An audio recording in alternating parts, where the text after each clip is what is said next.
así de los tengo que ir a hacer papel, pero les dejo las 15 hojas.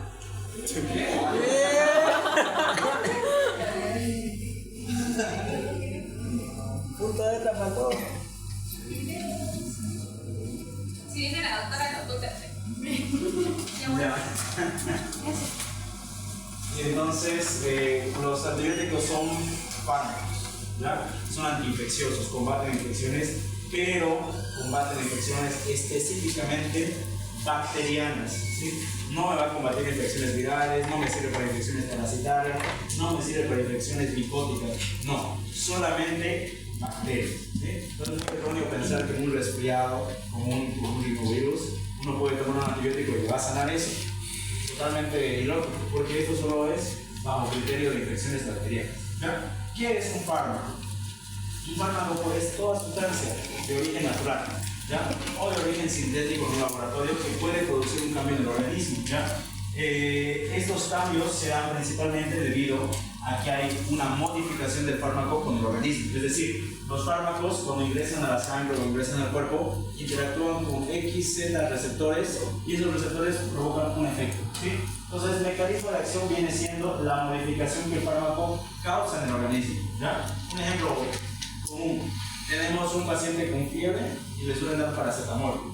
El paracetamol es fármaco, ¿no? Puede ser natural, sintético. Y el mecanismo de acción sería que este inhibe síntesis de prostaglandinas y las prostaglandinas son las que producen fiebre. Entonces, el mecanismo de acción es con quién interactúa y el efecto es qué hace, ¿verdad? Lo mismo los antiinfecciosos, los antibióticos van a la bacteria, interactúan con algo de la bacteria, es un mecanismo de acción, y al interactuar con ese algo causan un efecto farmacológico, ya que en este caso hay de dos. Los antibióticos o matan a la bacteria o inhiben su crecimiento, ¿ya? Otro concepto más importante de lo que es farmacología es saber que todo fármaco se maneja en algo que se conoce como ventana terapéutica, ¿ya? Donde hay una dosis mínima efectiva y una dosis máxima tolerada. Esto es importante. La dosis mínima efectiva significa que esa es la cantidad mínima de dosis que yo le puedo dar de un fármaco a una persona para que le haga efecto. Es decir, mi invento, le tengo que dar 1 gramo, esa es la mínima efectiva para que funcione. Si le doy menos de 1 gramo, estoy entrando en una dosis subterapéutica, no le hace efecto, ¿sí? Si los antibióticos funcionan de la misma forma, si no le doy una dosis adecuada, le doy menos de la dosis que le debo dar, el fármaco no va a hacer el efecto que quiero, no se va a curar de la infección, ¿sí? Y está la dosis máxima tolerada, cuánta cantidad de fármaco le puedo dar sin que entre a toxicidad, ¿sí? Es decir, por encima de la dosis máxima tolerada es tóxico. Los fármacos se acumulan, causan daño en las células y se vuelven tóxicos. Entonces, a esto se conoce como franja terapéutica, la relación que hay entre la dosis máxima tolerada y la dosis mínima efectiva. Todos los fármacos se manejan así, ¿sí? Hay una dosis mínima a la que trabaja y una dosis máxima a la que si se pasa un poquito es toxicidad, ¿sí? Hay algunos antibióticos que son amplios en su franja terapéutica, es decir, su dosis máxima tolerada de acá y su mínima efectiva acá. Por ejemplo, la penicilina, se puede dar millones y millones de la concentración de penicilina y se puede aumentar dependiendo de la infección y no pasa nada, no produce toxicidad. Sin embargo, hay otros antibióticos que vamos a hablar, como por ejemplo el colistin, ya que con una pequeña dosis ya es nefrotóxico, causa daño renal, causa daño en el sistema nervioso. Entonces, la franja terapéutica es eso, la relación que hay entre la máxima y la mínima. ¿Y los antibióticos qué son? Conceptualización. Son fármacos que combaten a la bacteria. El paciente viene al consultorio con una infección, ya, y nosotros sospechamos que es bacteriana, entonces el tratamiento sí o sí debe ser con antibiótico. Sí, el antibiótico va a contrarrestar la infección por las bacterias. Pero si no fuera bacterias, no tiene caso o sentido alguno que se administre algún antibiótico. No va a ser efecto. ¿Sí? Los antibióticos trabajan de dos formas. O matan a la bacteria, en resumen, o inhiben su crecimiento. El concepto de matar a la bacteria se conoce como bactericida. Hablamos de antibióticos bactericidas, a los antibióticos que van, chao a la bacteria. Y hablamos de antibióticos bacteriostáticos a aquellos que solo inhiben su crecimiento, ¿sí? Entonces van a ver más adelante que la clasificación de antibacterianos hay los que inhiben el crecimiento y los que matan, ¿ya? Muy diferente. Pero ambos se van a dar para combatir una infección contra las bacterias, ¿sí? Ambos yo puedo utilizar. La mayoría son hidrosolubles para que no se acumulen en la célula. ¿Okay? ¿De dónde nacieron el término de antibióticos? ¿De dónde nace toda la familia de antibióticos es interesante, ¿ya? Este científico que es Alexander Fleming, ¿ya? Que él se dedicaba a la investigación en uno de sus cultivos de Staphylococcus aureus, ¿ya? Por accidente se le contamina la muestra y en esa muestra contaminada empieza a crecer un hongo. Bueno, en ese momento no conocía qué hongo era, pero lo importante es, no sé si puedo poner la siguiente, que alrededor de este, aquí estaba todo el aureus, ¿no? Todo en la placa Petri estaba todo diseminado, crecido. Pero se dio cuenta que en el área donde creció el hongo no había crecimiento bacteriano, así como si hubiéramos puesto un disco de antibiótico, como han visto en el antibiograma, no había un halo. ¿Ya? Entonces, en base a eso se pone a analizar y dice qué pasó ahí, ¿no? ¿Por qué es que las bacterias inhibieron su crecimiento? Tiene que haber pasado algo, ¿no? Entonces se descubrió que era una sustancia producida por este hongo, que era el Penicillium notatum, y a raíz de eso se creó el primer antibiótico, que es la penicilina, ¿ya? Que es la más básica, la más leve, por así decirlo. Entonces, a raíz de esa creación de penicilina, ya posteriormente en futuras investigaciones salieron un montón de antibióticos. Ahorita si ven su tabla de su guía, ni siquiera son todos los que hay, ya hay muchos más que estos, ¿sí? Pero, y cada año se van descubriendo más. Pero de manera general, todos los antibióticos para poder eliminar una bacteria tienen que atacar a sus elementos obligados. ¿Cuáles son los elementos obligados de una bacteria? Pared celular, membrana citoplasmática, y el núcleo y principalmente los ribosomas, ¿ya? Esos son obligados. Sin cualquiera de esos cuatro la bacteria no puede prosperar, ¿sí? Entonces los antibióticos específicamente atacan a esos factores: al ADN, a la pared celular, al ribosoma o a las membranas citoplasmáticas, que serían como los puntos débiles de una bacteria. Los antibióticos generalmente atacan a los puntos débiles, ¿okay? Es a raíz es a raíz de eso que nace la clasificación de los antibióticos, ¿ya? Los antibióticos se van a poder clasificar según su origen. Si estos eran de biológicos, o sea, como el Penicillium notatum, que se extrajo de ese honguito, la sustancia que producía. Si son sintéticos, quiere decir que en laboratorio, bajo reacciones químicas controladas, se creó ese antibiótico. O si son semisintéticos, que son antibióticos biológicos que se les añade una parte sintética, ¿no? Entonces varía. Y también se puede clasificar según su forma o según su espectro de acción. Y esto es importante, ¿ya? Vamos a hablar de tres tipos de antibióticos: los que son de amplio espectro, los que son de mediano espectro o los que son de espectro reducido. Y esto es importante porque se dice que, o cuando ustedes vean, no todos los antibióticos pueden matar a todas las bacterias, ¿no? Hay antibióticos que solo son predominantes contra gram positivos, hay antibióticos que son predominantes contra gram negativos, hay antibióticos que pueden con todos, básicamente. A los antibióticos que son capaces de eliminar tanto gram positivos como gram negativos y otras especies, se les conoce como amplio espectro. Es decir, es capaz de atacar para allá, o sea, fuertísimos esos antibióticos, ¿verdad? Y los de espectro reducido son aquellos que solo pueden con una población bacteriana, o gram positivos o gram negativos, no les pidan más, ¿sí? Entonces, al momento de usar los antibióticos, uno tiene que hacer un razonamiento lógico. El paciente tiene una infección. ¿Han visto estreptococos ahorita? En teoría, ¿no? ¿Qué es el estreptococo? ¿Gram positivo o gram negativo? Gram positivo. Gram positivo. Entonces, ahí se tiene que hacer un uso racional de antibióticos. Si yo sé que el paciente tiene una infección faríngea por Staphylococcus, por Streptococcus pyogenes, ya que es un gram positivo, probablemente, ¿qué tipo de antibiótico voy a usar? ¿Quién me puede responder? ¿Uno de amplio espectro, de espectro mediano o de espectro reducido? ¿Cuál lo usarían ustedes?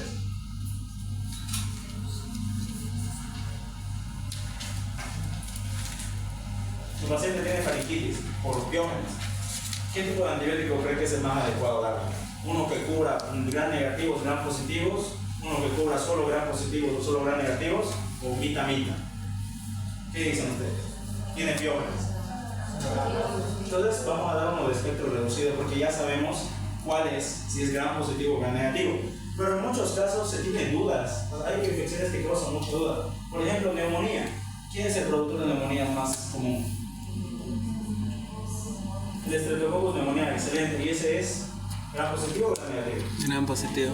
Gram positivo, excelente. Pero no todas las neumonías son por neumonía. Puede haber neumonías por Clostridium, puede haber por gram negativos, puede haber por micoplasmas. Entonces, A veces la clínica del paciente no me dice qué tipo de bacteria puede ser, entonces ahí cuando yo tengo mucha duda de qué bacteria puede estar atacando, de manera empírica puedo utilizar uno de amplio espectro, ¿sí? Por ahí era gran negativo el que le estaba atacando y si solo le doy gran positivo, igual no le va a servir, ¿sí? Entonces en ese caso se utilizan los antibióticos de amplio espectro, solo cuando hay demasiada duda, porque hay infecciones que pueden ser producidas por muchos microorganismos, no solo por un gran positivo, no solo por un gran negativo, puede ser ambos, ¿sí? Entonces ante la duda, espectro amplio, pero obviamente con razonamiento lógico, no porque sí, ¿ok?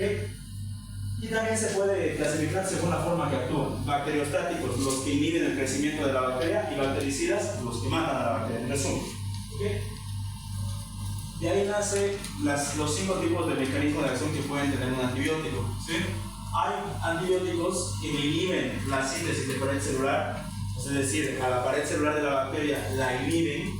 Hay antibióticos que me alteran su membrana citoplasmática que tiene la bacteria. Hay antibióticos que interfieren con la síntesis de proteína. Hay antibióticos que interfieren con su ácido nucleico. O hay antibióticos que interfieren con rutas metabólicas importantes. ¿Ok? Entonces, aquí hacemos un stop. Nosotros tenemos que saber que el objetivo de los antibióticos es... ¿Cuál es el objetivo de los antibióticos? Eliminar a la bacteria, ¿no? De combatir la infección que se tenga, con la bacteria que se tenga. Entonces vamos a atacar la pared celular, porque es un elemento obligado. Vamos a atacar su ADN, porque también es un elemento obligado. Vamos a atacar sus rutas metabólicas, como la del ácido fólico, que es importantísimo. Su síntesis de proteína, su membrana celular. ¿Okay? Esa es la manera como nosotros atacamos mediante los antibióticos. Sin embargo, las bacterias no son pasivas, por así decirlo. No es que se deje atacar y ya fue. Mientras más se expone a un antibiótico, por así decirlo, aprende, ¿ya? Mientras más daño le hacen, más aprende, ¿sí? Y es a raíz de eso que nacen los mecanismos de resistencia de las bacterias. Es decir, las bacterias han aprendido a cómo defenderse ante el antibiótico, ¿sí? Si hay antibióticos que quieren dañar su membrana citoplasmática, crean bombas de flujo con tal de que el antibiótico entra y lo expulsan nuevamente. Es como una bomba que expulsa. Entonces no dejan actuar al antibiótico. Puede ser que hay antibióticos, o bueno, hay bacterias que han aprendido a modificar su sitio de unión. No se olviden, todo antibiótico o todo fármaco tiene un mecanismo de acción, interactúa con algo en específico. Entonces las bacterias cambian ese algo y no les dejan interactuar. Es decir, es como decirlo, yo soy un antibiótico y la llave es el antibiótico y la cerradura es el sitio donde va a actuar mi antibiótico, mi llave. Entonces normalmente actúa, abre, cierra la puerta como le da la gana, pero estas bacterias cambian el cerrojo. Entonces mi llave ya no sirve más. Básicamente eso es lo que hace. Las bacterias cambian o modifican el objetivo de ataque, ¿sí? Si va a atacar a la pared celular con una proteína específica, la cambia, la transforma en otra, entonces el antibiótico ya no hace nada. También pueden crear enzimas. ¿Qué es una enzima? ¿Alguien sabe? Compuesto químico orgánico de naturaleza. Son proteínas que se encargan de degradar. Degradan. Entonces la bacteria crea enzimas que rompen el antibiótico. Me hubiera gustado dibujarle. De hecho hay una pieza acá, no para qué secreto. Si no raya. No, bueno. ¿Ya? Entonces, los fármacos tienen sus estructuras químicas. Ya van a ver que uno de los grupos beta-lactámico se llama así porque tiene un anillo que se conoce como anillo beta-lactámico. Y ese es gracias a ese anillo que tiene la función que tiene. Sin embargo, hay enzimas que son capaces de romper el anillo, lo rompe. Entonces ese fármaco ya no sirve porque lo rompió, lo cambió, lo modificó. Y eso es mediante la activación de sus enzimas. Entonces, así como tenemos antibióticos para matar a la bacteria también tiene mecanismos para defenderse del antibiótico. ¿Ya? Es como una pelea. No sé si le presto para que una pelea. Una trabajo. Recapitulando, teníamos varios mecanismos de acción. Inhibición de la síntesis de pared celular. ¿Sí? Estos fármacos van y inhiben que se sintetice la pared celular. ¿Cuáles encontramos ahí? Dos grupos, beta-lactámicos y glifopéptidos. Eso es lo que tienen que conocer. ¿Cuáles hacen cuatro? ¿Cuáles alteran la membrana citoplasmática? ¿Ya? Polimicinas y daptomicinas. Esas rompen la membrana citoplasmática mediante acciones detergentes, barren con todos los fosfolípidos de la membrana de la bacteria. Entonces la bacteria se queda, por así decirlo, expuesta y fácilmente muere, ¿no? Algo importante del anterior es que es bactericida. El anterior también es bactericida. Si yo ataco pared celular o ataco membrana citoplasmática, ambos son necesarios. ¿Por qué? Porque esto protege a la bacteria del medio externo. Si pierde su pared celular o su membrana citoplasmática, directamente se va a morir. ¿Sí? Por eso se consideran antibióticos bactericidas, los que inhiben pared celular y los que alteran citoplasma, membrana citoplasmática. Después tenemos los que inhiben a la síntesis de proteínas. ¿Quién sintetiza proteínas? ¿Qué estructura celular es encargada de la síntesis de proteínas? El ribosoma. En nosotros igual. ¿Ya? Algo a determinar es que en los humanos los ribosomas tienen un diferente tamaño, por así decirlo. Ya tenemos 70-30. Sin embargo, de la bacteria es una subunidad menor de 30S y una subunidad mayor de 50S. Ya esos son los valores de la bacteria. Hay fármacos que inhiben a la subunidad menor del ribosoma, hay fármacos que inhiben a la subunidad mayor del ribosoma de 50S, o hay fármacos que inhiben a ambos, independientemente mayor o menor, a todo lo que. Ahora, algo importante, si solo inhibe a uno, es bacteriostático. Si inhibe a ambos, es bactericida. Es importante que se acuerden eso. Después tenemos aquellos que interfieren con la síntesis de ADN, es decir, destruyen o cambian la molécula del ADN. Puede ser mediante inhibiendo una enzima importante que es la ADN quirasa, que es la que se encarga de darle forma circular al ADN bacteriano, o bloqueando la ARN polimerasa, que es una enzima que transcribía el material genético para sintetizar proteínas, o simplemente van y agarran la molécula de ADN y lo rompen. ¿Sí? Cualquiera de los tres estamos interfiriendo con su ADN. En este caso, el siguiente. Tenemos a las quinolonas, al metronidazol y al rifampicina. Esos tres familias, no son antibióticos, tienen la capacidad de interferir con el ADN bacteriano. Después teníamos antibióticos que interferían con las rutas metabólicas de la bacteria. Y esto es importante. Hay una ruta de las muchas que tiene la bacteria que es vital para su vida, que es la ruta del ácido fólico. Ella sintetiza el ácido fólico. Su ácido fólico, que es la vitamina B9, le sirve para la formación de timinas, de purinas, de metionina. Básicamente para formar su ADN requiere de ácido fólico. Pero para sintetizar ácido fólico requiere varias enzimas, ¿ya? Como nosotros, una ruta metabólica normal. Hay fármacos que van a inhibir esas rutas metabólicas. ¿Alguien no se notó en la lista?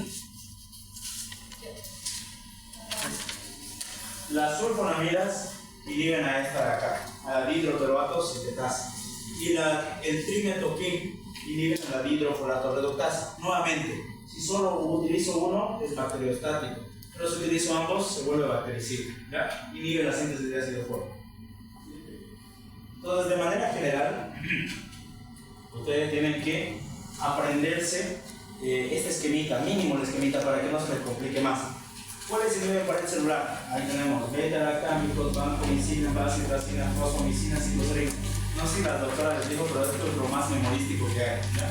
Aquí no hay mucho de razonamiento, directamente el que lee, se memoriza, se lo sabe, y nada más, ¿no? ¿Cuáles alteran la membrana citoplasmática? Polimicinas, daptomicina. ¿Cuáles alteran la síntesis de ácidos nucleicos? Quinolona, rifampicina, metronidazol. ¿Cuáles interfieren con la ruta de metabolitos del ácido fólico? Las sulfonamidas y el trimetoquín. Y capaz la parte más larga, ¿cuáles inhiben a la síntesis de proteínas? Hay quienes inhiben a las 50S. ¿Quiénes son esas?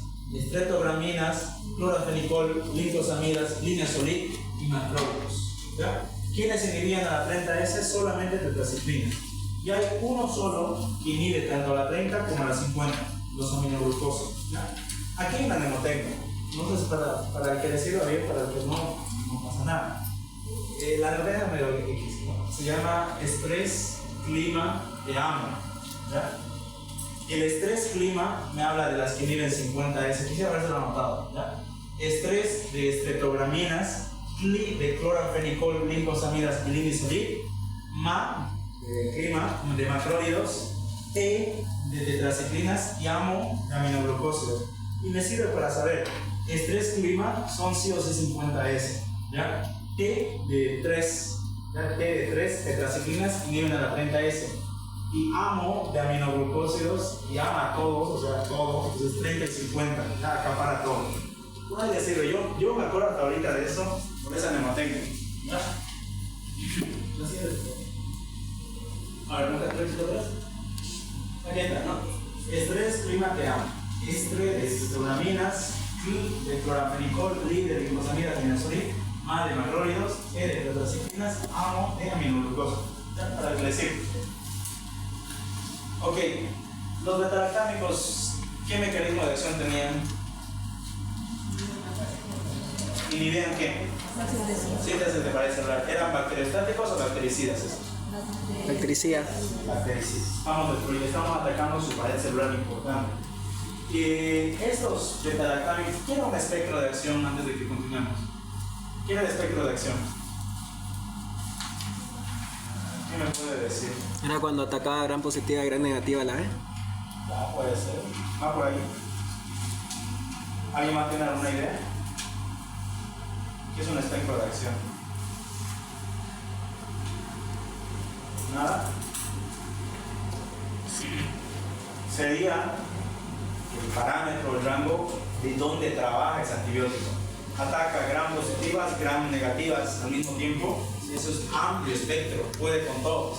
Tal vez solo ataca gram positivas o solito a gram negativos, tiene pequeño espectro. Ya el espectro de acción es básicamente el rango de a quienes ataca. En resumen, no es un concepto bien definido, pero para que me entiendan.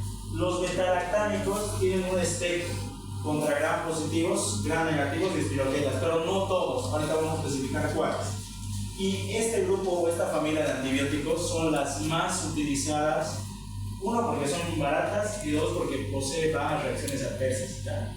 Una reacción adversa es todo lo que el fármaco produce que no me sirve, ¿no? Es decir, el hecho, digamos, de que un fármaco produzca un buen efecto y un mal efecto, no lo puedo quitar, es parte del fármaco. Entonces, una reacción adversa es todo eso negativo del fármaco que no lo puedo evitar, porque está usando el fármaco y sí o sí lo va a tener. ¿Ya? RAMS negativa, o sea, tiene bajas RAMS en los beta-lactámicos. Y los beta-lactámicos se clasifican todavía. Se clasifican en 4 familias y una agregada, que es esta: penicilinas, cefalosporinas, carbapenémicos y monobactámicos. ¿Ya? Y de ultimito lo pondría yo inhibidores de beta-lactamasas. Hay una mnemotecnia sencilla para acordarse de la clasificación de beta-lactámicos, que es TECAMOS, de tecar. T de penicilina, C de cefalosporinas, K de carbapenémicos y MO de monobactámicos, ¿no? TECAMOS. La siguiente, por favor. No se olviden que los beta-lactámicos, de manera general, este es la molécula y este es el anillo beta-lactámico. Tiene esta formita. Cuando hay una enzima que destruye el anillo beta-lactámico, rompe este nivel y la molécula no sirve. Este anillo beta-lactámico se casa o se une permanentemente con esta proteína que se conoce como la PBP, proteína fijadora de penicilina. ¿Ya? Y esta PBP es una transpeptidasa, una proteína que se encarga de llevar, es como un albañil, ¿ya? Carga y lleva para que se construya la pared celular, carga el material, lo lleva. Entonces, si vivimos a la persona que carga el material, nunca llega, entonces la pared nunca se completa. ¿Ya? Y está toda desordenada, entonces hemos alterado la pared celular. Eso es lo que hace el beta-lactámico, ¿sí? Altera la pared celular. Siguiente. Decíamos que tenían 5 familias, ¿no? Penicilinas, ¿cuál era la otra? Penicilina, cefalosporinas, inhibidores de beta-lactamasa, carbapenémicos, monobactámicos, inhibidores de beta-lactamasa. ¿Está bien? Las penicilinas también se clasifican, ¿ya? Y se clasifican en otras 5. Es muy tedioso. Esto, de verdad les digo, de experiencia, repásenlo todos los días si pueden, ¿ya? Porque si mal no estoy, la siguiente damos un examen y después de esa semana damos examen solo de antibióticos. Entonces, ya para ese día ya tienen que estar con todo esto de memoria. Clasificación de las penicilinas. Tenemos las naturales, las aminopenicilinas, las penicilinas resistentes a penicilinasas, las carboxipenicilinas y las pura hidropenicilinas. Las más leves, o las primeras en ser descubiertas, fueron las penicilinas naturales, ¿no? Estrellas de penicillium notatum. Esas penicilinas naturales solo tienen actividad contra gram positivos. Y eso es importante. Solo hay actividad contra gram positivos. Su espectro es amplio.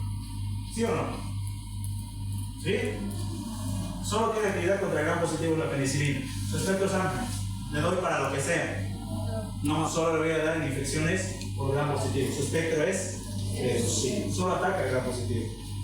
y algunas neiserias, algunas clases de neisseria. Es por eso que estas, por ejemplo, si tiene faringitis, le damos penicilina, porque es un gran positivo. Si tiene, por ejemplo, otra infección leve, puede servir en un auris, aunque los auris son muy resistentes, pero si es un gran positivo, podemos aplicar una penicilina. ¿Okay? Las penicilinas naturales clasificadas tenemos la B, que se conoce como oral, ya no estamos utilizando, pero se toma de manera oral, y también se llama fenoximetilpenicilina, o tenemos la penicilina G, que o viene para inyectar en venosa o intramuscular. Alguna vez les han inyectado seguramente una penicilina en la nalga, o si no, si estaban muy graves, en la vena directamente. Esa penicilina G puede existir la proteínica y la benzatínica, estas dos son intramusculares, o puede haber la sódica y la potásica, que son endovenosa. Su espectro reducido solo para gram positivos. Tenemos las aminopenicilinas. Estas aminopenicilinas, lo único que son penicilinas naturales, que se les agregó un grupo amino, ¿sí? Y ese grupo amino las determinó como aminopenicilinas. Fíjense que esa añadición de un pequeño grupo amino amplía su espectro a gram negativos. Es decir, aparte de atacar a gram positivos, también sirve para gram negativos. ¿Ustedes considerarían eso un espectro amplio o reducido? Amplio. ¿Ataca positivo o negativo? Amplio. Amplio. Esta es la más conocida, la que seguramente han utilizado alguna vez en su vida, amoxicilina, o también está la ampicilina. Atacan a gram. Generalmente en neumonías, cuando se duda un poco, generalmente el tratamiento es amoxicilina, hasta que sepamos qué bacteria es.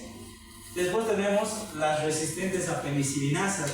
Estas son bacterias, o no son antibióticos resistentes a las enzimas bacterianas. ¿Se acuerdan que las bacterias producen enzimas que destruyen al fármaco?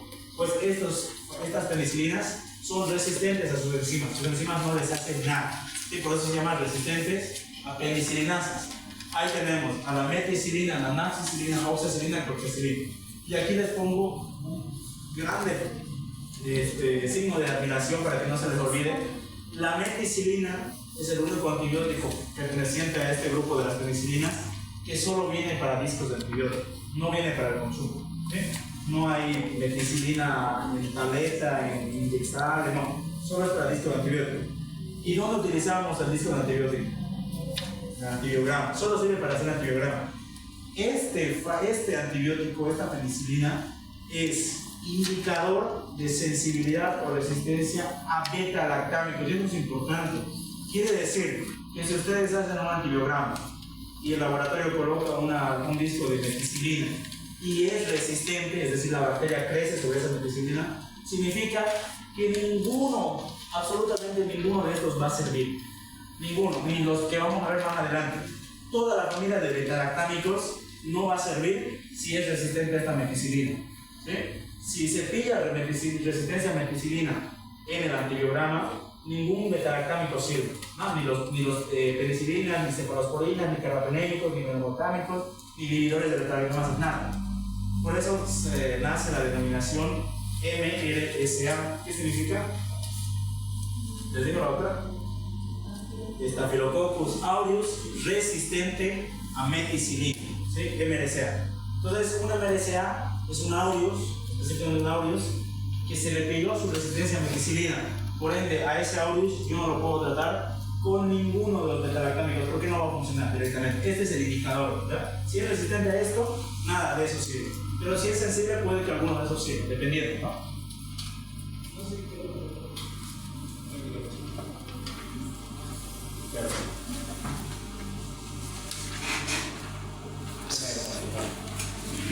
¿Ya? Después, un cachito atrás. ¿No? Después tenemos las otras dos que son pertenecientes a las penicilinas, las carboxy y las pureiro. Y en las carboxy tenemos a la tilcarcilina, carbimicilina, temocilina, que no son tan utilizadas. Y en las oligopenicidina tenemos a la piperacilina, bedrocilina, rocilina. De memoria, ¿sí? La piperacilina es la más utilizada. De factor común, ambas sirven para pseudomonas, ¿sí? Generalmente cuando uno tiene una infección por pseudomonas en un paciente, se le detecta pseudomonas, el tratamiento se vuelve complejo, porque las pseudomonas son bastante resistentes a los antibióticos. Entonces generalmente a veces a las pseudomonas se se les da hasta 2, 3 antibióticos en conjunto, al mismo tiempo, porque tienen una bastante resistencia.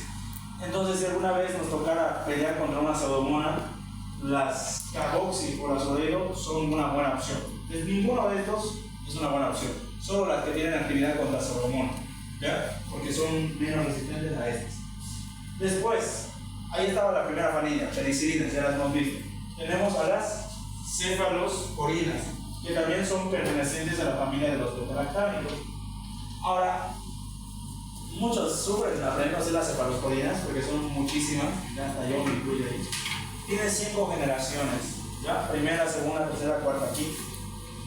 Como chanchulla, para que nunca se les olvide, el espectro de las cefalosporinas de la primera a la quinta va aumentando.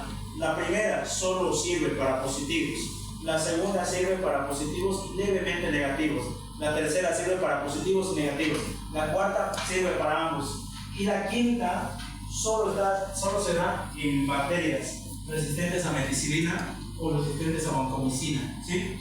Entonces el espectro va aumentando con cada generación, es como una actualización que le hacen a las cefalosporinas. La primera no es tan buena, la segunda se vuelve mejor, la tercera es mejor, la cuarta ni qué se diga y la quinta solo es para ese espacio, ¿sí? Para que no se les olvide, si alguna vez les preguntan cuál es el espectro de acción de las de tercera generación, entonces uno va pensando, la primera no es mucho para positivos, la segunda un poquito más, ya, tiene espectro de acción para positivos y negativos. Listo, es una respuesta correcta. ¿Ok? Chanchullos. ¿Cómo aprender las cefalosporinas? Como dato, porque no sé, o sea, esto es para que ustedes lo memoricen. La primera generación siempre va acompañada de una cef más A. Cefaclor, cefaloxilo, cefalexina, cefalotina, etc. Siempre va acompañada la primera generación de una A. La segunda generación va acompañada del sufijo, digo, del prefijo cef más una O o una U. ¿Sí? Cefo, cefu. Ahí encontramos cefuroxima, cefoxitima, cefuroxima y bueno, cefaclor y cefamandol, que son excepciones ahí, pero la mayoría de las de segunda generación van con O o con U. Las de tercera generación van con cef más T, ¿sí? O más O. Es decir, ahí estamos cef, riaxona, cef, potaxima, cef, así, fíjense que van con la cef y la T, para que se lo acuerden. Ceftazidima, ceftibutem, ceftrexona y algunas con O, cefocorazona, cefotaxima. Una excepción X, la cefixima. ¿Ya? Las de cuarta generación son fáciles de aprenderse porque solo son dos, cefpime y cefpirón. O cefpirón.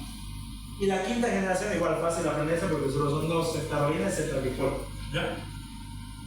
Esto de acá puede ser una pregunta. ¿Ya? La de quinta generación solo se da en MRSA o BISA. Es decir, si mi paciente tiene una infección, a ver, usted, si su paciente tiene una infección por una neumonía, por un neumoniae, ¿ya? Confirmado que es neumoniae, de todas estas cefalosporinas, ¿cuál sería la más adecuada?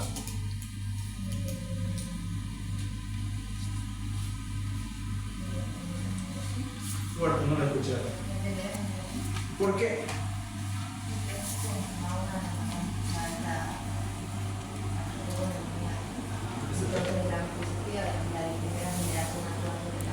¿Le daría una quinta generación?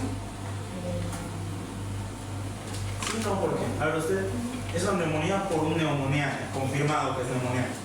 ¿Le daría una quinta generación? ¿Qué dice? ¿Ah? ¿Usted le daría una de cuarta generación? Sí. ¿Sí o no?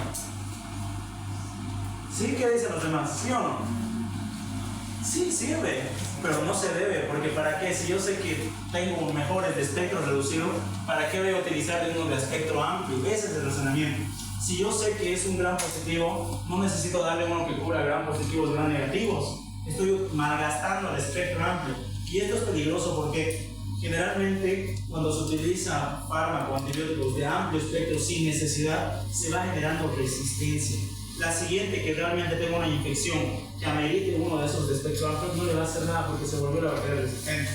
Entonces, siempre que tenga una infección, antes del antibiograma obviamente, es previo al antibiograma, si yo puedo tratar con una de menos espectro reducido, voy a utilizar esa. Por más que yo sepa que la de cuarta generación es la mejor, la top, y sé que lo va a curar al 100%, ok, sí, pero si tengo la posibilidad de tratarla con una de primera generación de espectro reducido, voy a utilizar esa, ¿sí? Porque si yo le doy sin necesidad uno de espectro amplio, uno, genero resistencia, y dos, barro con toda la microbiota, y le produzco disbiosis. No se olvide, aparte de generar resistencia, todo antibiótico de amplio espectro produce disbiosis, porque mata todas las bacterias del intestino, ¿sí? O de la microbiota en general. ¿Ok?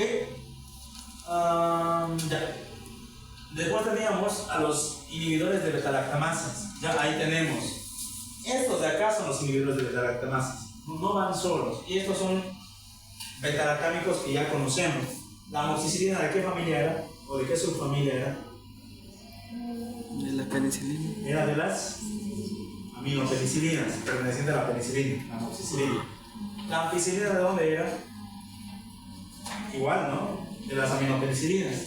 La piperacilina, ¿de dónde era? Era de las ureidopenicilinas, bien. Y la sulfoperazona, de las cefalosporinas de tercera generación. Okay, excelente. Entonces, esos son antibióticos que siempre que vamos a utilizar un inhibidor, tienen que estar asociados. Los inhibidores de beta-lactamasa son el clavulánico, el sulbactam y el tazobactam. Son tres, ¿ya? ¿Cuál es la función de los inhibidores de beta-lactamasa? Inhibir a la enzima que destruye el anillo beta-lactámico. Es decir, yo soy una bacteria que tiene beta-lactamasas y mis beta-lactamasas van y destruyen el anillo beta-lactámico del beta-lactámico. Entonces, estos de acá se dan para que estas enzimas no toquen al fármaco. Entonces, si yo le doy al paciente una amoxicilina con clavulánico, por más que la bacteria que esté afectando al paciente sea o produzca beta-lactamasas, estas de acá se van a encargar de detener su beta-lactamasa y que el fármaco siga cumpliendo la función que tiene, ¿sí? Siempre se dan en conjunto con un antibiótico. Y por último teníamos de la familia de los beta-lactámicos a los carbapenems y a los monobactámicos. Fácil de memorizarse los carbapenems. Terminan en penem, ¿ya? Meropenem, pentapenem, doripenem, imipenem. Y los monobactámicos, astrenam. Fíjense, al igual que las ureidopenicilinas y las carboxipenicilinas, se reservan para pseudomonas, ¿sí? Otro fármaco, yo no lo voy a dar a cualquier infección. Preferentemente les las doy a las personas que tienen infección por pseudomonas. El imipenem, de todos los carbapenems que hay, es el único que siempre va asociado, vamos a hacerlo, creo que no está en la guía, siempre va asociado con cilastatina, ¿ya? Este es altamente nefrotóxico. Si no se le da cilastatina, puede causar daño renal. La cilastatina es muy porque todo renal lo van a hacer mejor. No lo voy a llamar antes. ¿Ya? Cilastatina. Nunca se da imipenem solo. Después teníamos a la familia de los glicopéptidos. También son alteradores de la pared o inhibidores de la síntesis de pared celular. Ahí solo tenemos dos: vancomicina y teicoplanin. La vamos a utilizar la vancomicina. No se debe y no se pueden olvidar que la vancomicina solo se da a bacterias MRSA. Es reservadísimo para MRSA. Es decir, para MRSA, fíjense que tenemos varias opciones. Le puedo dar una cefalosporina de quinta generación que hemos visto hace rato, pero si es resistente a todos los beta-lactámicos, en otro caso, le puedo dar también vancomicina, ¿sí? Que es útil para MRSA. Por ahí se dice que es la regla de oro. Ante una MRSA, una vancomicina directamente, ¿okay? Dentro de, obviamente, como es inhibidor de la pared celular, que es bactericida, eso ya lo tenemos claro. Pero hay una cosa interesante de la vancomicina. Cuando se la aplica de manera brusca, cuando me refiero de manera brusca, carga la jeringa de vancomicina, pone la vía endovenosa y lo hace, ¿ya? O sea, bruscamente, rápidamente, sin diluir, de manera brusca, se produce un síndrome tipo alérgico, que se conoce como el síndrome del hombre rojo. La persona sufre una vasodilatación, una epidemia terrible, una temperatura aumentada, solo por la mala dilución de la vancomicina. De hecho, así, no solo es rojo intenso. No solo su mano, no solo su cuerpo, solo de pies a cabeza. ¿Sí? Eso es el síndrome del hombre rojo, asociado a la vancomicina. Así es. Después tenemos a la familia de las polimixinas, ¿ya? Estas polimixinas, si se acuerdan, alteran la membrana citoplasmática. Alteraban la membrana citoplasmática y generalmente solo se utilizan contra gram negativos, pero multiresistentes. Y eso es algo importante. Las polimixinas jamás se van a utilizar como primera opción, ¿ya? Nunca, nunca de los nunca piensen en una polimixina de primera. Por más que me diga para gram negativos, lo último que voy a dar es polimixina. ¿Por qué? Son buenos para gram negativos, de hecho excelentes contra gram negativos, pero son altamente nefrotóxicos y neurotóxicos. Entonces yo no le puedo dar al paciente que no requiere un antibiótico tan fuerte como este de primera. Eso es lo último, lo que pienso. Me falló todos los para gram negativos que conozco. Bueno, intentaré con una polimixina porque es muy buena para gram negativos, pero siempre cuidando porque le puede causar mucho daño al paciente. ¿Sí? Ahí tenemos la polimixina B, la polimixina E, que es el colistin, tenemos la vacitracina. ¿Okay? Familia de estreptograminas, entramos a las que inhiben a la síntesis de proteínas. Y estas inhibían específicamente las 50S. Son bacteriostáticos porque solo inhiben a uno. Si inhibieran a ambos sería bactericida. Ahí tenemos a la quinopristina, la dacompistina, y en conjunto vienen las dos en un fármaco que se conoce como señalcin, pero no son tan utilizadas. La familia de las glincosamidas, que también son inhibidoras de las 50S, ahí también hemotecnia, estrés, clima, ¿ya? Algo que me interesa y es primer antibiótico que vemos de ese tipo, que aparte de ser para gram positivo sirve para anaerobios. No todos los antibióticos me sirven para los anaerobios, son muy específicos los antibióticos que sirven para anaerobios, ¿ok? Porque requieren diferentes condiciones para que el fármaco o el antibiótico llegue a esa zona donde no hay oxígeno, porque esas bacterias proliferan donde no hay oxígeno, como ustedes lo saben, ¿no? Por sus características biológicas. Ahí tenemos a la lincosamida y la clindamicina, ¿ya? Dos fármacos pertenecientes a esta señora. Principal indicación para anaerobios. Los macrólidos, otra familia que se encarga de inhibir a las 50S, ¿ya? Ahora, a diferencia de los anteriores, este es el primer grupo de antibióticos que es capaz de ser útil para micoplasmas, ¿ya? ¿Se acuerdan qué características tienen los micoplasmas? No tienen pared. Los micoplasmas son naturalmente resistentes a betalactámicos. ¿Por qué? ¿Qué hace el betalactámico? Inhibe pared celular. Si yo le doy un betalactámico o una infección por micoplasmas, ¿a dónde va a atacar si no tiene pared celular? Puede ser una pregunta capciosa, en años anteriores entró, ¿ya? Así que tengan mucho cuidado. Los betalactámicos no sirven de micoplasmas porque no hay pared celular, entonces no ataca a ningún lado. Es como darle... ¿Entienden? Claro que lo entienden. Sirve para micoplasmas los macrólidos y su acción es bacteriostática.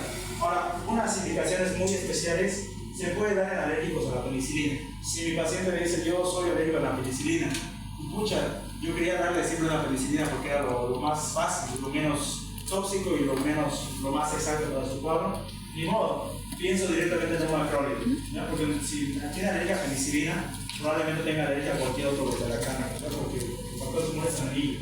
¿Okay?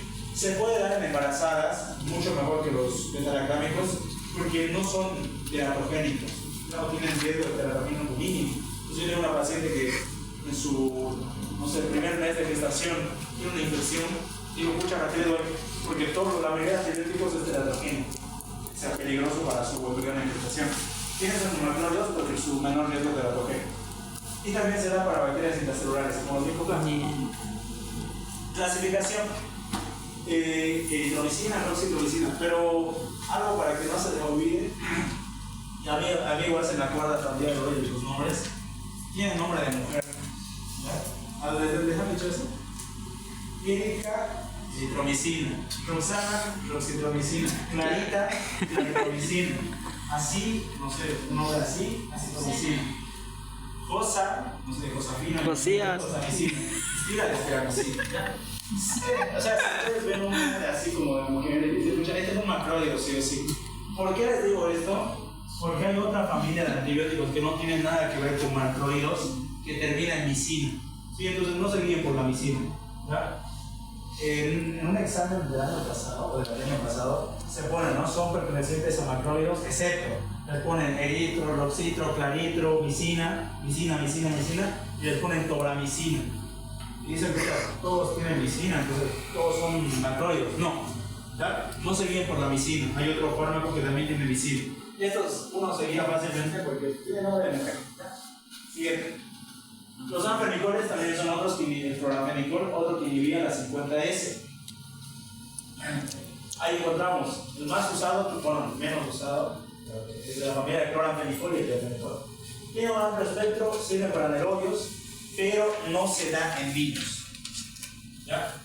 No se puede dar en niños, prohibidísimo. Al niño le produce un síndrome que se conoce como el síndrome del niño gris, que es dado porque ataca su médula ósea. ¿Ya? Entonces ese paciente tiene anemia de tipo clásica, no produce células sanguíneas porque el fármaco destruyó la médula ósea. ¿Sí? Pero esto es más específico en niños y por eso los cloranfenicoles son prohibidos en niños.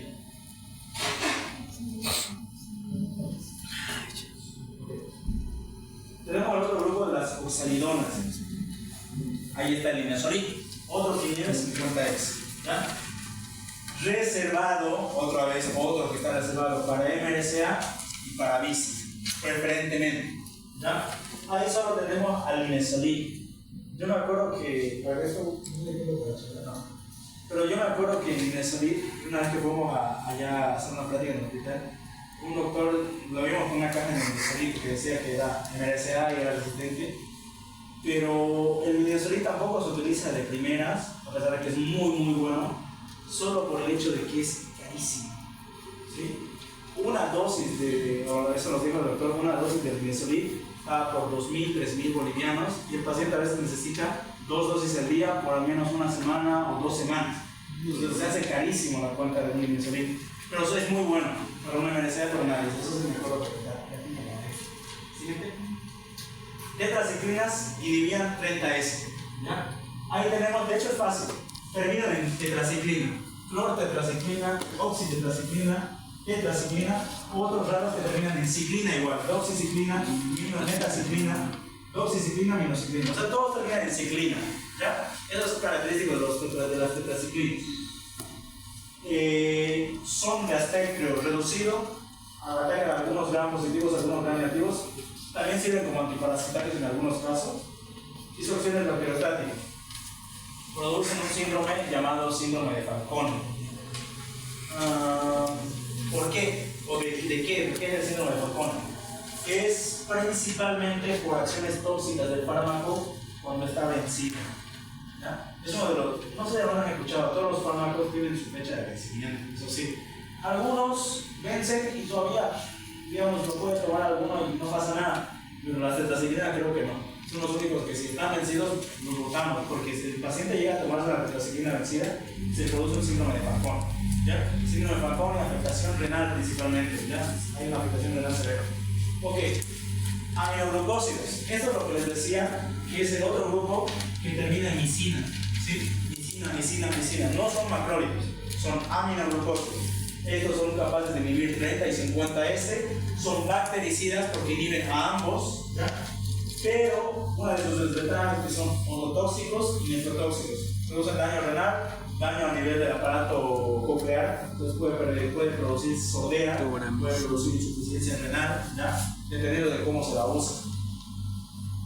Y ahí tenemos la clasificación, esto es más memoria: estreptomicina, gentamicina, tobramicina, amicacina, neomicina, ¿ya?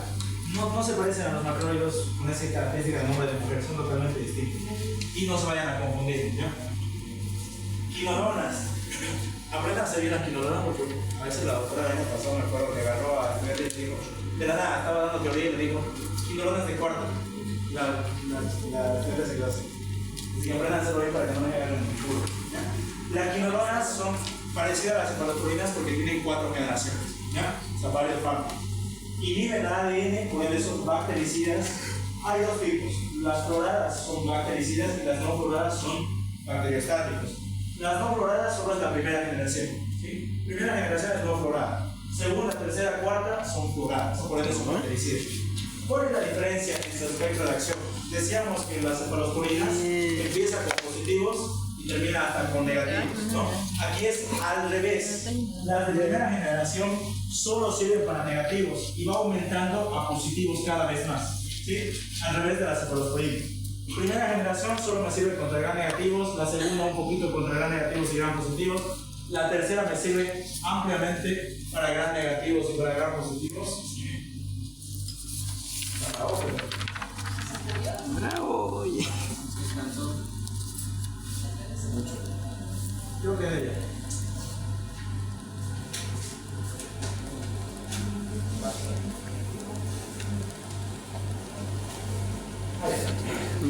Entonces, lo que les decía, primera generación poco para gran negativos, segundo para positivos negativos, la tercera más para positivos y la cuarta es ampliamente para negativos y ampliamente para positivos.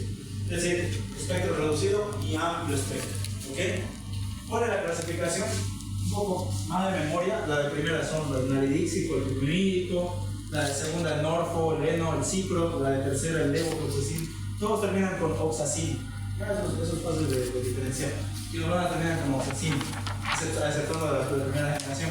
Y la cuarta generación, que es las más potentes, el moxifloxacino, quemifloxacino o gatifloxacino. Después teníamos a las que inhibían las rutas metabólicas.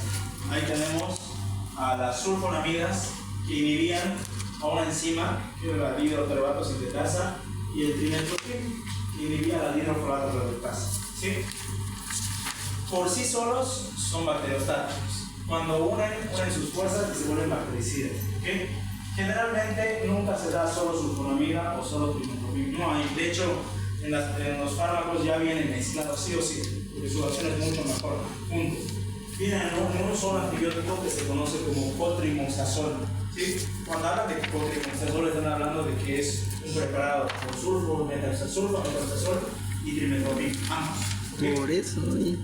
Su acción es bacteriostática, pero cuando se combinan son bactericidas y son de amplio espectro, ¿ya? Porque la sulfa cubre para positivos, el trimethoprim cubre para negativos y si se unen cubren positivos y negativos, amplio espectro. La rifampicina era uno de los que inhibía o interfería con la síntesis de ADN o ARN, inhibe una enzima que es la ARN polimerasa, ¿ya? Este antibiótico sirve bastante para micobacterias, ¿ya? Y de hecho, solo se utilizan micobacterias. A pesar de que aquí me diga que sirve para micelias, intracelulares, su único uso de la rifampicina es para micobacterias. De hecho, lo van a escuchar que no hay rifampicina para cualquier infección, solo se da para tuberculosis, no por micobacterias tuberculosis, no se da por otras causas. Sí, es reservado para tuberculosis o infecciones por micobacterias, es el efecto, como una lepra o una lepra. Después tenemos a los nitroimidazoles, ¿ya? Este es el único solito. Lo más interesante de este es que sirve para anaerobios. ¿Se acuerdan cuál otro antibiótico servía para anaerobios? Glucosamina, excelente. Entonces, si olvidamos otra más, yo les recomiendo háganse una lista. Háganse Pseudomonas, sirven estos. MDCA, sirven estos. Visa, sirven estos. Anaerobios, sirven estos. Les va a servir muchísimo, se lo prometo. Estos nitroimidazoles sirven para anaerobios, ¿ya? Y también para infecciones de la cadera vaginales. Esto de acá tampoco se olviden porque más adelante lo van a ver y lo van a volver a tocar. El único que tenemos es metronidazol. ¿Se acuerdan dónde más se utiliza metronidazol? Para infecciones parasitarias específicas. Sirve también como antiparasitario. Tenemos a los diclofuranos, ¿ya? Inhibían también rutas metabólicas. Ahí tenemos al nifurtimox, nitrofuratoína, nitrofurazona. Son muy buenos contra positivos, contra negativos. Son bacteriostáticas cuando se le da pequeña dosis y se convierten en bactericidas cuando se les da una dosis alta. ¿Ya? No hay mucho más que hablar. Ok. No me sé sus nombres, pero los voy a enseñar. Usted, de gorrita verde, ¿cómo se llama? Marco. Franco. Desde el punto de vista molecular, los antimicrobianos de uso clínico ejercen su acción en alguna de las siguientes estructuras. La pregunta es, Frank, ¿en qué estructuras bacterianas los antibióticos ejercen su mecanismo de acción? ¿Ya? ¿Síntesis de proteínas? ¿Cómo? ¿Eso es un elemento de la bacteria? Ribosomas. Respeta la lapicera. Gorro. ¿En qué más? ¿Ya?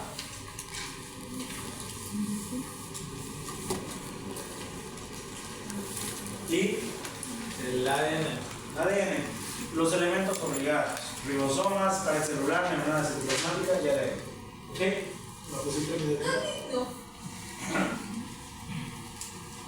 ¿Cómo se llama usted? Evelyn. Evelyn. Según el efecto antibacteriano que tienen los antibióticos, se pueden ser de tipo. Si matan a las bacterias son Oye, no pongas la pregunta. bactericidas y si inhiben su proliferación son. ¿Les quedó claro esos dos términos? ¿Sí? A todos, ¿no? Ya. 3. ¿Cómo te llamas? ¿Cómo? Melendres. Los antimicrobianos que inhiben la síntesis de la pared bacteriana son más activos contra los. No, hay Hay algunas La primera. Sí, creo que sí. Bueno, no son ideales. A ver, cuéntame su idea, chico.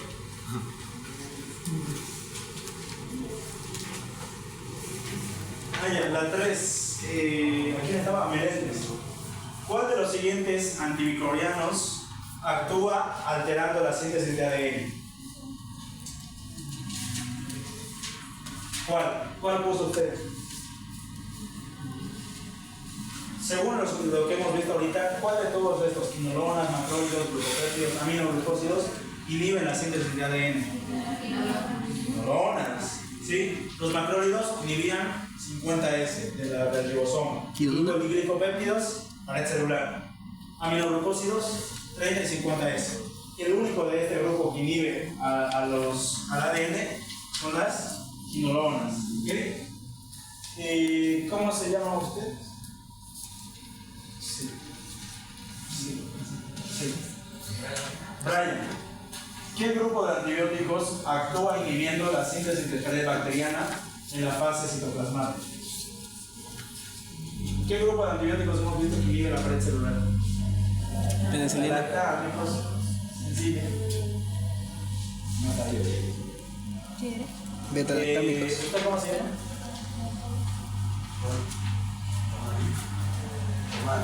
Chomar. ¿Qué característica distingue a los ribosomas bacterianos y permite que los antibióticos actúen selectivamente sobre ellos? ¿Son 80S? ¿Son ausentes? ¿O son 70S? ¿O no tienen ADN? ¿Cuál es el más adecuado para responder esa pregunta? Ni idea. ¿Son 70S? ¿Seguro? ¿Cuánto es la subunidad menor de la bacteria, del ribosoma? La menor, 30. ¿Y la mayor? 50 más 30. Los ribosomas son de tipo 80S. ¿Ya? Sencillo. ¿Hay otra pregunta más? Mira, falta una parte del tema que yo creo que voy a dar con su auxiliar. Sí, ¿ya? La siguiente semana o en virtual ya su auxiliar dirá. Ha sido más que todo por el tiempo. ¿Ok? Entonces, la doctora ya llamó lista, ya revisó sus guías. La siguiente semana hay examen para todos los grupos de lo avanzado, menos antibióticos. Esos son los antibiogramas. Sigue siendo el examen hasta antibiogramas. Pero la siguiente semana terminamos con mecanismo de resistencia de todos los grupos. Y la subsiguiente semana, examen de antibióticos. ¿Sí? O sea, ¿A mi canal? seguido por la